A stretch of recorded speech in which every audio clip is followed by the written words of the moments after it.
Cash transaction करें, इसमें बहुत सारे रिस्क इन्वॉल्व हैं। और ये देखें ये की क्यों जाती है कि इतना ज़्यादा यहाँ पे अंडरग्राउंड इकोनॉमी है, इन्हीं वजूहात की वजह से अंडरग्राउंड इकोनॉमी।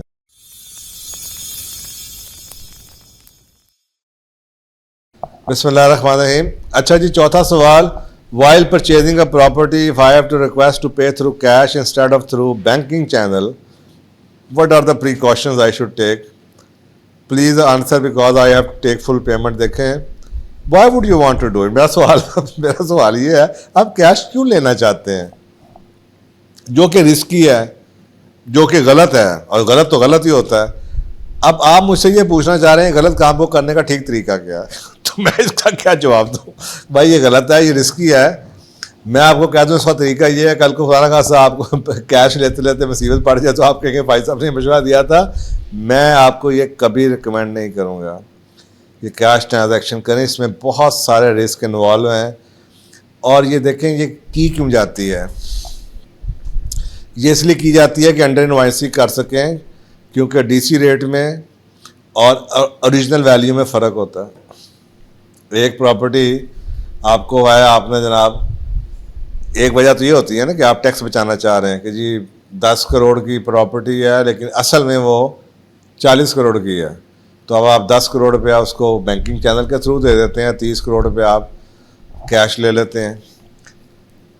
अब क्वेश्चन ये है कि अब इस 30 करोड़ रुपए को आप क्या करेंगे घर में रख के?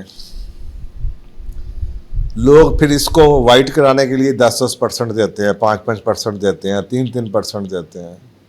अब ये सावधान आपने खर्च करना है ना, कल को इसका तो आप कुछ नहीं खरीद सकते, कैश पेमेंट है। ये टैक्स वाले पूछेंगे पैसा आया कब हमारे पास, कहाँ से?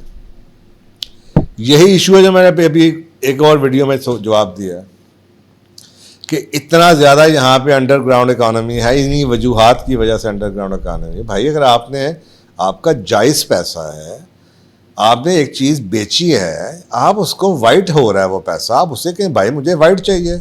दूसरा सिनेरियो ये होता है कि जो ख़रीदने वाला उसके पास वाइट नहीं है कैश, वो आपसे कहता है कि मैं तुम्हें पैसे तो नहीं दे दूँगा जो तुम डिमांड कर रहे हो, और आपको लालच है कि यार ये मुझे 10 लाख रुपये 15 लाख रुपये एक्स्ट्रा मिल रहा है, लेकिन वो ये कहता है कि मैं तुम्हें इतने पैसे कैश दूंगा और इतना बैंक के थ्रू दूंगा। इसका मतलब है कि उसके पास वाइट कैश नहीं है, उसके पास ब्लैक की मनी है। ये दूसरा सिनेरियो हो सकता है। तो उस सूरत में भी मैं आपको फिर ये कहूँगा, आप कैश उसको लेके जो कि उसका वाइट नहीं ब्लैक कैश था, ब्लैक मनी थी, आप लेके अपने वाइट को क्यों ब्लैक कर रहे हैं? आप तो हक हलाल से ले रहे हैं, तो कम से कम वो पैसे कल को आप प्रॉपर्टी ख़रीदना चाहें तो आप ये तो बता सकें कि भाई मैंने पिछली प्रॉपर्टी इतने की बेची है, उसमें उन पैसों से अब मैं ये ले रहा हूँ। तो ये एक दूसरी वजह है। फिर मनी लॉन्ड्रिंग की जाती है, साफ ज़रा उस पैसे को बाहर भिजवाया जाता है, या उसके सिर्फ डॉलर लिए जाते हैं, या हुंडी के थ्रू उसको वाइट किया जाता है। ये सब इलीगल है। तो मुझ जैसे एक पढ़े लिखे आदमी से आप ये क्यों सवाल कर रहे हैं? मैं तो यही आपसे कहूँगा भाई इस काम से बाज रहें। क्या आप अपनी वेल्थ स्टेटमेंट बिल्ड नहीं करना चाहेंगे कि आप जनाब ये डिक्लेयर कर सकें FBR में कि जनाब ये मैंने चीज़ बेची है, उसके बदले में मैंने ये ख़रीदा है, बजाय इसके कि इस अजाब में मुब्तला रहें कि कब आपकी वो बेनामी असासा कोई आ जाएगा और आपकी पकड़ दकड़ शुरू हो जाएगी। क्यों ऐसे ये कौन मशवरे आपको दे रहा है? ये गलत, जो भी दे रहा है गलत मशवरा दे रहा है। इस पैसे को आप कहाँ पे रखेंगे? घर में रखेंगे, चोरी डाके का ख़तरा, बैंक में रखेंगे, पकड़े जाने का खौफ, बाहर भिजवाएंगे, फिर अगेन गैर कानूनी काम। कैश को क्या करेंगे आप? कैश थोड़ा बहुत चलें, आदमी 10 लाख 5 लाख रुपया किसी को ट्रांजैक्शन के पीछे जनाब आपने कमीशन वालों को, मैं तो कमीशन के एजेंट को भी कैश नहीं देता, जो तरले करते रहते हैं कि जी 1% हमारा कैश दे दें, मैं वो भी नहीं कैश, मैं बैंक के थ्रू दूंगा ताकि मैं क्लेम कर सकूँ कि मैंने आपको 2 लाख रुपया भाई कमीशन दिया। तो ये बातें तो मैंने आपको वैसे, अब प्रोसेस में आ जाएं। अच्छा देखें अब होता क्या। प्रोसेस ये है कि अगर आप किसी प्राइवेट सोसाइटी में चले जाएं ना, तो वो आपको ट्रांसफ़र के दफ्तर में बुलाते हैं, और ट्रांसफ़र के दफ्तर में सिर्फ हमने बिठा के अंगूठे लगाते हैं, और वो आपको कहते हैं कि जो आपने पैसे लेने दिलाने हैं ना, वो बाहर आपका काम। इसका मतलब है जब आप ट्रांसफ़र के कमरे में एंटर होते हैं तो उसका मतलब ये है कि पैसों का काम ख़त्म हो चुका है। अब फ़र्ज़ करें, ये मैं प्राइवेट सोसाइटीज़ की बात बता रहा हूँ। इसका मतलब ये है कि अगर आपने किसी से कैश लिया, वो कैश आपने बाहर दफ्तर में पकड़ लिया, अब वो 5 करोड़ पे आप पकड़ के आ गए हैं ट्रांसफ़र के अंगूठा लगाने के लिए अंदर। अब वो कैश आपके हाथ में है, ब्रीफ केस आपके हाथ में है। अब आप सोचें कितना रिस्क है कि आप 5 करोड़ रुपया लेके फिर रहे हैं।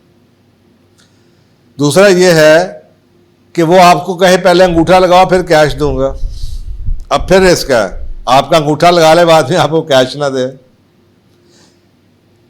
अच्छा चलिए आपको कैश दे दिया उसने,